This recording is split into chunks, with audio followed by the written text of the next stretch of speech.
প্রতিদিন হাজার হাজার রোগী আসছেন, কিন্তু এখানে শুধুমাত্র প্রাথমিক চিকিৎসা ছাড়া আর কোনো কিছু করার সুবিধা নেই। একের পর এক ডিপার্টমেন্ট দিতে যাচ্ছে।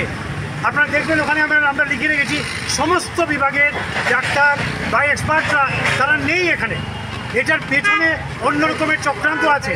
প্রতিবার ইলেকশনের সময় আমরা এটা জানতে পারি আধুনিকীকরণ হবে হবে হবে, তো ইলেকশন টু ইলেকশন মাঝখানে কোনো কাজ হয় না।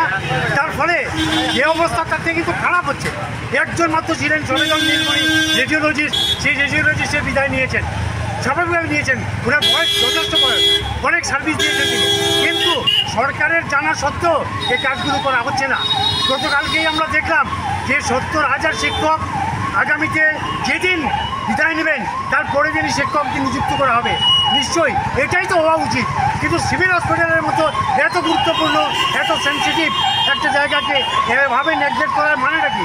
এটা সেই জন্যই আমরা আজকে রাস্তায় নেমেছি। তবে আজকের আন্দোলন শুধু এখানেই শেষ হবে না, আমরা পরবর্তীতে আন্দোলন আরও জোরদার করবো। যতক্ষণ না পর্যন্ত এখানে রেডিওলজিস্ট তৈরি হয়, যতক্ষণ না পর্যন্ত রেডিওলজিস্ট এখানে আসবে, ততক্ষণ পর্যন্ত পড়ে যাবে। আরেকটা অদ্ভুত ব্যাপার হচ্ছে যে গত ভোটের 2 মাস আগে আপনার সিভিল হাসপাতালের ভেতরে 50 বেডের একটা ক্রিটিক্যাল এয়ার ইউনিট আইসিইউ তৈরি হওয়ার কথা। তখনই তাদের সবাইকে কোয়ার্টার ছেড়ে দিতে বলা হয়েছে, কোয়ার্টার ছেড়েও দেওয়া হয়েছে, কিন্তু এখন পর্যন্ত সেই ব্যাপারটা কী পর্যায়ে আছে আমরা কেউ জানি না। এখানকার যে আপনারা পিডব্লিউডিবির বিল্ডিং ডিভিশনের ইঞ্জিনিয়ার উনি বলছেন যে আমি কিছু করি না। এখন মুশকিলটা হচ্ছে যদি এগুলো যে না করা হয় তাহলে ধীরে ধীরে এই সিভিল হাসপাতাল কিন্তু আরও মানুষের রোগী আসা বন্ধ হলে এখন আমাদের আশঙ্কা পরবর্তীতে এই সিভিল হাসপাতাল পুরোপুরি বন্ধ হয়েছে। কাজে আপনাদের কাছে আপনারা এই বার্তাটাই মানুষের কাছে দেবেন যাতে সিভিল হাসপাতাল নিয়ে শিলচরবাসী সবাই যেন এগিয়ে এসে সরব।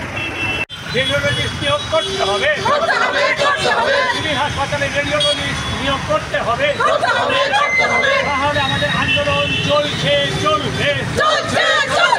আসাম সরকার হুঁশিয়ার, আসাম সরকার হুঁশিয়ার, রেডিওলজিস্ট নিয়োগ করতে হবে।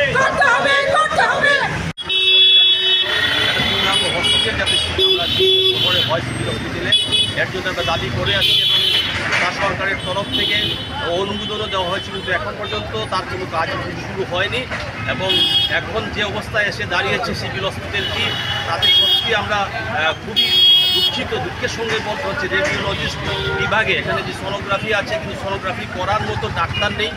তাই আমরা চাইছি যে অতি সত্ত্বর যাতে এখানে সম্পূর্ণভাবে প্রতিটি বিভাগে ডাক্তার যাতে রিক্রুটমেন্ট করা হয় এবং রুগীরা যাতে দুস্থ রুগীরা এখানে সেবা পায়। এসে আমরা দেখেছি অনেক রুগী আসেন এখানে, কিন্তু ওরা প্রাথমিক চিকিৎসা নিয়ে শুধু প্রেসক্রিপশন দিয়ে দেওয়া হয়, তারপরে ওরা চলে যায় বাড়িতে।